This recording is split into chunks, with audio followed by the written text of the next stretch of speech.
நம்ம எல்லாருமே குரூப் 4 எக்ஸாம்ன்றது ரொம்ப ஆவலோடு எதிர்பார்க்கக்கூடிய ஒரு எக்ஸாம். இதில் தமிழ் அப்படின்றது 100 கேள்விகள் இருக்கக்கூடியதாக இருக்கும். இதில் எத்தனை பேர் 90 கேள்விக்கு மேலே பதிலளிக்கக்கூடிய நபர்களாக இருப்பாங்க அப்படின்னு சொல்லிட்டு நீங்கள் நினைக்கிறீங்க? மறக்காமல் கீழே கமெண்ட் செக்ஷனில் என்ன பண்ணுங்கள் அப்படின்னா, நீங்கள் கடைசியாக நடந்த குரூப் 4ல் எத்தனை கொஷின் தமிழில் போட்டிங்க அப்படின்றத ரொம்ப போல்டாக கமெண்ட் செக்ஷனில் கமெண்ட் பண்ணுங்கள். இந்த வீடியோ பதிவு யாருக்காக அப்படின்னா, சார் நான் தமிழ் படிக்கிறேன், நல்லா தான் படிக்கிறேன், என்னால் 90 மார்க்குக்கு மேலே எடுக்க முடியல அப்படின்றவங்களுக்காகவும், சார் நான் இப்போ தான் டிஎன்பிசிக்குள்ளே வந்திருக்கேன், தமிழ் எப்படி அப்ரோச் பண்ணலாம், என்ன பண்ணால் என்னால் 90+ ஸ்கோர் என்னால் போட முடியும் அப்படின்றவங்களுக்காகவும் தான் அந்த வீடியோ பதிவு. ஆல்ரெடி படிக்கிறவங்களுக்கும் சரி, புதுசாக படிக்கிறவங்களுக்கும் சரி, இந்த வீடியோ பதிவு ரொம்ப முக்கியத்துவமாக இருக்கும். 90 மார்க்குக்கு மேலே எடுக்க முடியாததுக்கான காரணத்தை பற்றி தான் நம்ம இந்த வீடியோ பதிவில் பார்க்க போகிறோம். எல்லாருக்கும் வணக்கம். நம்மளுடைய ஸ்டடி பிளான் குரூப் சேனல்லேருந்து நான் உங்கள் அருணழகன். நம்ம இந்த வீடியோ பதிவில் என்ன பார்க்க போகிறோம் அப்படின்னா, டிஎன்பிசியினுடைய தமிழ் வினாத்தாளினுடைய மதிப்பீடுகளை செய்ய போகிறோம். இப்போ ஃபஸ்ட்டு விஷயம், நம்ம எல்லாருமே எக்ஸாம் காமனாக எழுதுகிறோம். குரூப் 4 எல்லாருமே நல்லா ப்ரிப்பரேஷன் பண்ணுறாங்க, தமிழுக்கு தான் அதிகமான டைம் கொடுக்குறாங்க, எல்லாமே பண்ணுறாங்க. இருந்தாலும் எவ்வளோ பேரால் 95+ அப்படின்றது தமிழ் எடுக்கிறது ரொம்ப கஷ்டமாகவே இருக்குது. அப்போ என்ன காரணம்? அதிகமான டெஸ்ட் எழுதுறதும் இதுதான், அதிக நேரம் படிக்கக்கூடியது நம்ம எது தமிழாக தான் இருக்குது. இருந்தாலும் நம்மளால் ஏன் அவ்வளோ ஸ்கோர் பண்ண முடியல அப்படின்றது ஒரு பெரிய கேள்விக்குறியாகவே இருக்குது. சார் நான் இப்போ தான் ஸ்டார்ட் பண்ணுறேன், நான் எப்படி இந்த ப்ரிப்ரேஷனை கொண்டு போக முடியும்? தமிழில் 95+ எடுத்தால் மேக்ஸிமம் ஜாப் அப்படின்றத நம்மளால் என்ன பண்ண முடியும், கன்ஃபார்ம் பண்ண முடியும் அப்படின்றது எல்லாருக்குமே தெரிஞ்ச ஒன்று தான். சரி, அந்த சீக்ரெட்டை பற்றி தான் நம்ம இந்த வீடியோவில் பார்க்குறோம். மறக்காமல் முழுமையாக இந்த வீடியோவை ஸ்கிப் பண்ணாமல் பாருங்கள். உங்கள் ஃப்ரெண்ட்ஸ் எல்லாருக்குமே ஷேர் பண்ணுங்கள். மறக்காமல் நம்ம சேனலை சப்ஸ்கிரைப் பண்ணுங்கள். இப்போ நம்ம என்ன பார்க்க போகிறோம் அப்படின்னா, இப்போ குரூப் 4 ஒரு 4 வருஷத்தினுடைய கொஷின் பேப்பர் எடுக்கிறோம். அதில் கொஷின்கள் என்ன விதத்தில் இருக்குது, எதற்கு அதிக முக்கியத்துவம் கொடுத்துருக்காங்க, நம்ம என்ன பார்ட்டுக்கு முக்கியத்துவம் தரணும், அதேமாரி நியூ புக் படிக்கணுமா ஓல்டு புக் படிக்கணுமா அப்படின்றதெல்லாம் நம்ம செப்பரேட்டான வீடியோ பதிவுகளை அடுத்தடுத்து நம்ம பதிவிடக்கூடியதாக இருக்கும். நம்ம சேனலை மறக்காமல் பாருங்கள். வாங்க ஃபஸ்ட்டு விஷயம் பார்ப்போம். தமிழை நமக்கு என்ன பண்ணியிருக்காங்க அப்படின்னா, 3 விதமாக பிரிச்சிருக்காங்க. இலக்கணம், இலக்கியம், தமிழ் அறிஞர்கள் மற்றும் தமிழ் தொண்டு. அப்போ இந்த 3 விதங்களாக இருக்குது. இந்த 3த்துலேயும் நம்ம என்ன பண்ணணும் அப்படின்னா, ஸ்ட்ராங்காக இருக்கணும். அப்போ ஒரு சிலருக்கு ஒரு சில விஷயங்கள் வீக்காக இருக்கக்கூடியதாக இருக்கும், ஒரு சில இதுவில் ஸ்ட்ராங்காக இருப்பாங்க.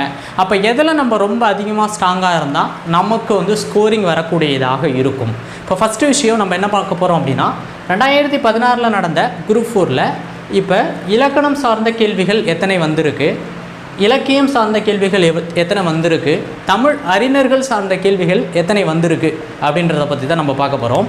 இப்போ உதாரணத்துக்கு 2016 இலக்கணம் சார்ந்த கேள்விகளினுடைய எண்ணிக்கை எவ்வளவு அப்படின்னா 22 கேள்வி தாங்க வந்திருக்கு.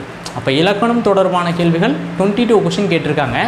அடுத்ததாக பாருங்கள், இலக்கியம் மற்றும் செய்யுள் இதில் 39 கேள்வியும், தமிழ் அறிஞர்கள் மற்றும் தமிழ் தொண்டு அப்படின்றதுல இருந்து 39 கேள்வியும் வந்திருக்கு.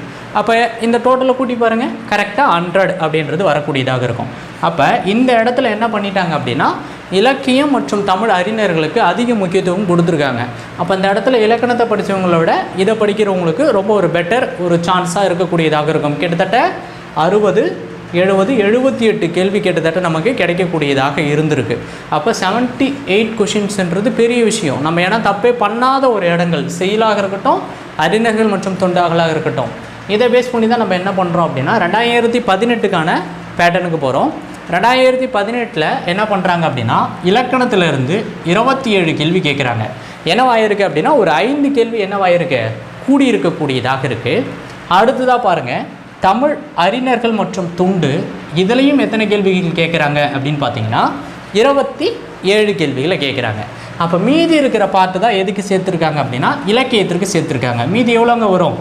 மீதி 46 கேள்வி. கிட்டத்தட்ட ஹையஸ்ட் பேட்டர்ன் ஆஃப் கேள்வி எதில் வருது அப்படின்னா இலக்கியம். நம்ம எவ்வளோ பேர் படிப்போம், இந்த செய்யலை பெருசாக கன்சிடர் பண்ண மாட்டோம். உரைநடைக்கும் இலக்கணம் தான் எனக்கு கஷ்டம், அதனால் நம்ம அதுக்கு முக்கியத்துவம் தரும்ன்ற மாதிரியான ஒரு பேட்டர்ன்லேயும் போவோம். இன்னொரு விஷயத்தை இதை பார்த்த உடனே நம்ம தெளிவாக தெரிஞ்சுக்கலாம், கண்டிப்பாக 2 டாப்பிக்கில் கொஷின்ஸு சிமிலராக இருக்கும்.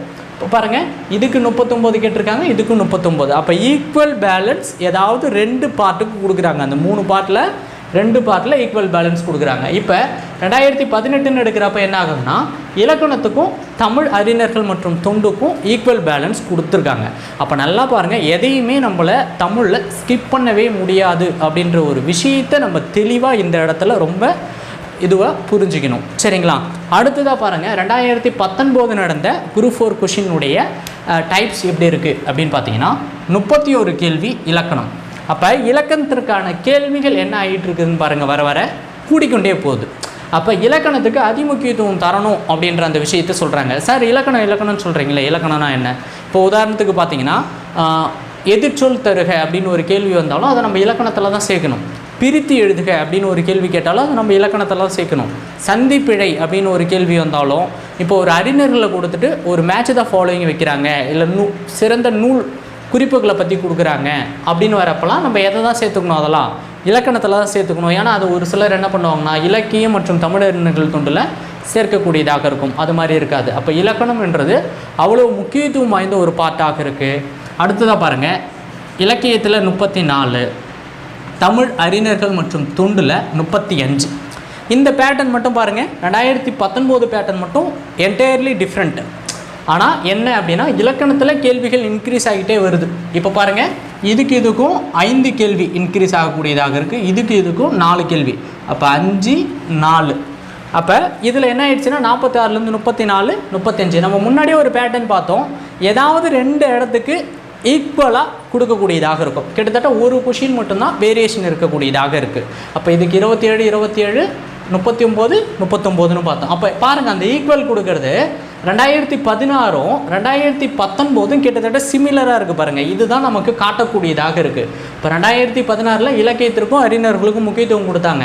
2019 என்ன பண்ணுறாங்க, இலக்கியம் மற்றும் அறிஞர்களுக்கு முக்கியத்துவம் தரக்கூடியதாக இருக்குது. இப்போ கடைசியாக நடந்த குரூப் 4 நமக்கு கொஷின் பேட்டர்ன் எப்படி வந்திருக்கு அப்படின்னு பார்த்தீங்கன்னா 40 கேள்வி, 31 கேள்வி, 29 கேள்வி. ஓகேங்களா? 40, 31, 20 இதெல்லாம் கூட்டினாலுமே உங்களுக்கு நல்லாவே தெரியும் 100, 100, 100. சரி, இப்போ ஒரு விஷயம் இதில் நீங்கள் ரொம்ப அக்யூரேட்டாக தெரிஞ்சுக்கணும். என்ன அப்படின்னு பார்த்தீங்கன்னா இலக்கணத்தினுடைய கேள்விகள் இன்க்ரீஸ் ஆகிட்டே தான் இருக்குது, டிக்ரீஸ் ஆகலை. இப்போ இதுக்கும் டிஃப்ரெண்ட் எவ்வளோ வருது பாருங்கள், 9 கேள்வி. சரிங்களா? அப்போ 5 டிஃப்ரெண்ட் இருந்தது, 4 டிஃப்ரெண்ட் இருந்தது, 9 டிஃப்ரெண்ட் இருந்தது. இப்போ என்ன ஆகுது அப்படின்னா இலக்கணத்தினுடைய கேள்விகள் அதிகமாகுது. அப்போ இலக்கணத்தினுடைய போர்ஷனுக்கு நம்ம அதிக முக்கியத்துவம் தரணும். அதே மாதிரி நம்ம பார்க்குறோம், இந்த 3 வருஷத்துக்கான கொஷினும் கிட்டத்தட்ட சிமிலர் சிலபஸ்ஸு, ஒரே பேட்டர்னாக இருக்கும். 2022 எலிஜிபிலிட்டி அப்படின்றத கொண்டு வந்துட்டாங்க. அப்போ ஆங்கில வழி படிக்கக்கூடிய மாணவர்களும் என்ன பண்ணணும் அப்படின்னா தமிழை கட்டாய தேர்வாக எழுதணும். அதனாலுடைய கொஷினுடைய தன்மை எளிமையாக தான் இருக்கும், கடினமாக கேட்க வாய்ப்புகள் இல்லை. அடுத்ததாக பாருங்கள், நம்ம சிமிலராக இருக்குன்றதை பார்த்தோம். ஏற்ற இறக்கம் 2, இங்கே 1 வந்தது, இந்த இடத்துல 2 அப்படின்றது வரக்கூடியதாக இருக்குது. அப்போ 2 கான்செப்டை சிமிலராக வச்சுப்பாங்க. ஒரு கான்செப்டில் தான் கொஷினை இன்க்ரீஸ் பண்ண கூடியதாக இருக்கும் அப்படின்ற அந்த ஒரு சின்ன புரிதலை நம்ம கட்டாயமாக ஏற்படுத்திக்கணும். இது தாங்க நம்ம குரூப் 4 நம்மளாலேயோ 95 கேள்விக்கு மேலே போடலாம். ஃபஸ்ட்டு விஷயம், இந்த அனலைசிஸை நம்ம தெளிவாக தெரிஞ்சுக்கணும். இதை பேஸ் பண்ணி தான் நம்ம அடுத்து 2024 நடக்கக்கூடிய குரூப் 4 எக்ஸாம் எப்படி இருக்கும் அப்படின்ற அந்த ப்ரெடிக்ஷனை நம்மளால் சொல்ல முடியும். இந்த வீடியோ பதிவுக்கு அப்புறம் இந்த 2022 எடுக்கப்பட்ட கேள்விகள் எந்தெந்த புத்தகத்திலிருந்து எடுக்கப்பட்டது, 8ஆவதா 9ஆவதா, நியூ புக்கா ஓல்டு புக்கா அப்படின்ற அந்த டீட்டெயில்டு அனலைசிஸ் நம்ம இந்த 100 கேள்விக்கு போட போகிறோம். அடுத்து வரக்கூடிய வீடியோ பதிவில் நம்ம என்ன பண்ணலாம், அதை பார்க்கலாம். இந்த வீடியோ உங்களுக்கு பிடிச்சிருந்ததுன்னா உங்கள் ஃப்ரெண்ட்ஸ் எல்லாருக்குமே மறக்காமல் ஷேர் பண்ணுங்கள். இது மாதிரியான வீடியோவை நம்ம தொடர்ச்சியாக போட போகிறோம். நம்மளுடைய யூடியூப் சேனலில் அதிமுக்கியத்துவம் டிஎன்பிசி குரூப் 4க்கு தான் நம்ம தரப்போகிறோம். மெயினாக 2024 நம்மளுடைய வெப்சைட் அப்படின்ற ஒன்று இருக்குது, www.studyplangroup.com அப்படின்றதில் இருக்குது. அதில் இலவசமான தேர்வுகளை நம்ம பதிவிடுறோம். அதுவும் இல்லாமல் கூடிய விரைவில் நம்ம தமிழ் டெஸ்ட் பேட்ச் அப்படின்றது பேமெண்ட் டெஸ்ட்டும் நம்ம அனௌன்ஸ்மெண்ட் பண்ணக்கூடியதாக இருக்கும். அது உங்களுக்கு பயனுள்ள தகவலாக இருக்கும். நன்றி, வணக்கம்.